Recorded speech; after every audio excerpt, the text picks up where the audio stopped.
السلام علیکم ورحمۃ اللہ وبرکاتہ۔ آپ دیکھ رہے ہیں رہبر ملت چینل۔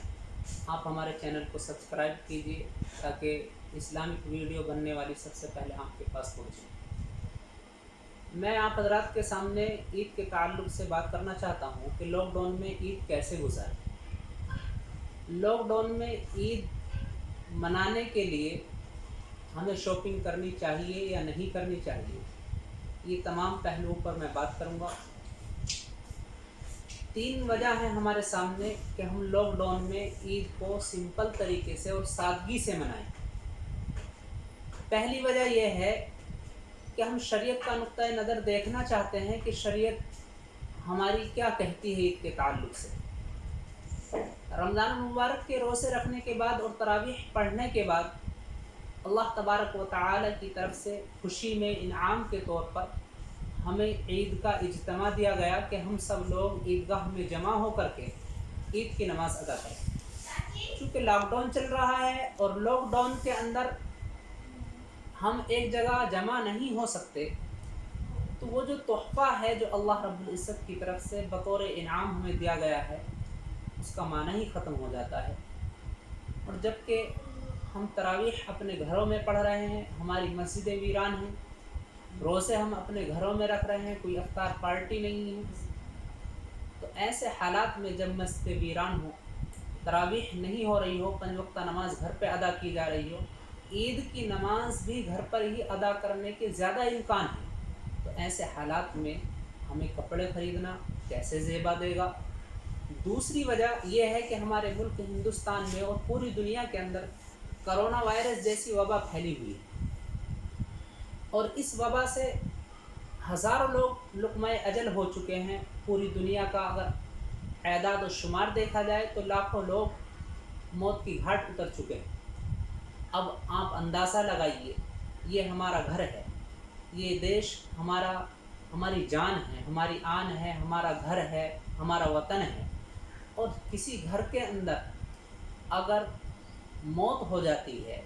تو وہاں کے لوگ عید سادگی کے ساتھ مناتے ہیں، سمپل طریقے سے مناتے ہیں، کوئی شاپنگ نہیں کرتے، بازار میں نہیں جاتے۔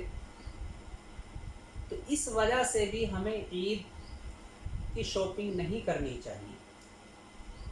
ہر گھر کے اندر جس میں کرونا وائرس کی وجہ سے کسی کے باپ کا انتقال ہوا ہے، کسی کے بیٹے کا انتقال ہوا ہے، کسی کی بیوی کا انتقال ہوا ہے، کسی کے بچے کا انتقال ہوا ہے، تو ہم پورے دیش واسیوں اور پورے ملک کے باشندوں کے ساتھ ان کے غم میں برابر کے شریک ہیں۔ اور ہم اس وجہ سے کہ ہمارے بھائیوں کے یہاں امواتیں ہوئی ہیں، چاہے وہ ہندو ہوں یا مسلمان ہوں، تو ہم بھی اس مرتبہ عید کو سادگی کے ساتھ ہی منائیں گے۔ عید میں کوئی خوشی نہیں کریں گے، کوئی شاپنگ نہیں کریں گے۔ تیسری وجہ،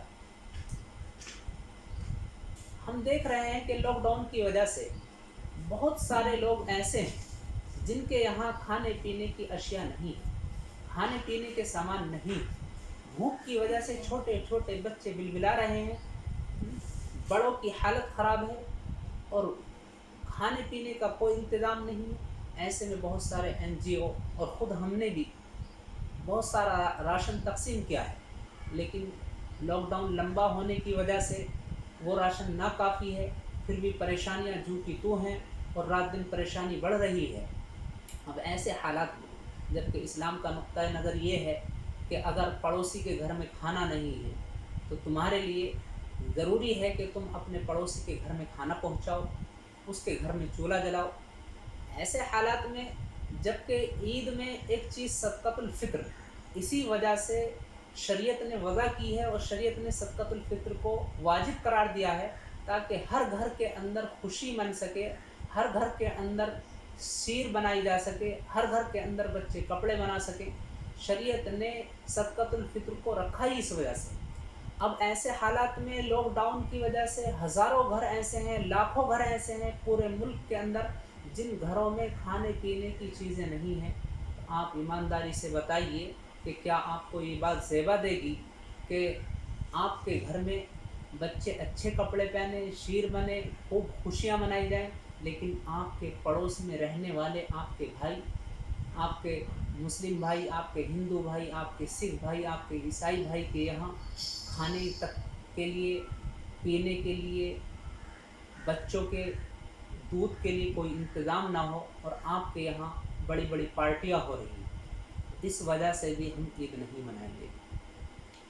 تو عید کی شاپنگ ان 3 وجہ سے، سب سے پہلی وجہ کہ ہمارا شریعت کے اندر جو ہے وہ عید کا تحفہ ہی رمضان کی تراویح وغیرہ کی وجہ سے ہے، اور جب رمضان میں تراویح نہیں ہو رہی ہیں اور گھروں میں لوگ نماز پڑھ رہے ہیں، عید کی نماز بھی گھر میں پڑھیں گے، تو اس وجہ سے بھی عید کی شاپنگ نہیں کر سکتے۔ دوسرے ملک کے حالات، ملک میں گھر گھر میں ماتم چھایا ہوا ہے، اس وجہ سے بھی عید کی شاپنگ نہیں کر سکتے۔ اور تیسری وجہ، گھر گھر میں بھوک مری ہے، لوگ بھوک کی وجہ سے پریشان ہیں، اس وجہ سے بھی ہم عید کی شاپنگ نہیں کر سکتے۔ آخر میں یہ اپیل کرنا چاہوں گا کہ جو لوگ صاحب خیر ہیں، جن کے پاس اللہ نے دولت ثروت دی ہے، ان کو چاہیے کہ وہ عید کی شاپنگ نہ کر کے، بلکہ جو بھی خرچہ عید میں کپڑوں کے اوپر، جوتوں کے اوپر ہونے والا تھا، اس پیسے کو اپنے غریب بھائی کے یہاں، اپنے پڑوسی کے یہاں پہنچائیں، جن کے یہاں پریشانی ہے ان کی پریشانیوں کو دور کریں۔ شریعت اور اسلام یہی سکھاتا ہے کہ ہم ہر وقت ہر شخص کے ساتھ، ہر انسان کے ساتھ، انسانیت ہی سب سے بڑی چیز ہے، ہم ہر وقت ہر انسان کے ساتھ اس کی مجبوری میں، بے کسی میں، اس کے غم میں برابر کے شریک رہیں۔ تو میں محمد عامر قاسمی آپ سے اپیل کرتا ہوں کہ آپ اپنے پڑوسیوں کا خیال رکھیں اور عید کو سمپل طریقے سے منائیں، بازاروں میں نہ جائیں۔ بازاروں میں جانے سے ایک نقصان یہ بھی ہے کہ پولیس کی مار بھی آپ کو کھانی پڑ سکتی ہے، آپ کے اوپر FIR بھی درج ہو سکتی ہے۔ میں پردھان منتری جی نے جو آرڈر کیے ہیں کہ کپڑے کی دکانیں کھلنی چاہیے، ان کا شکریہ ادا کرتا ہوں، وہ ان کی سوچ ہے، لیکن میرے مذہب اور میرے اسلام کی سوچ یہ ہے کہ جب ملک میں پریشانی ہے، گھر گھر میں پریشانی ہے، تو اس پریشانی کے وقت میں ہم سب ان کی پریشانی میں برابر کے شریک ہیں، اور ہم عید کو سمپل اور سادگی کے ساتھ ہی منائیں گے۔ آپ حضرات سے قوی امید ہے، تمام امت مسلمہ سے قوی امید ہے کہ آپ حضرات اس اپیل پر اور اس درخواست پر غور کریں گے اور عید کو سادگی کے ساتھ منائیں گے۔ السلام علیکم ورحمۃ اللہ وبرکاتہ۔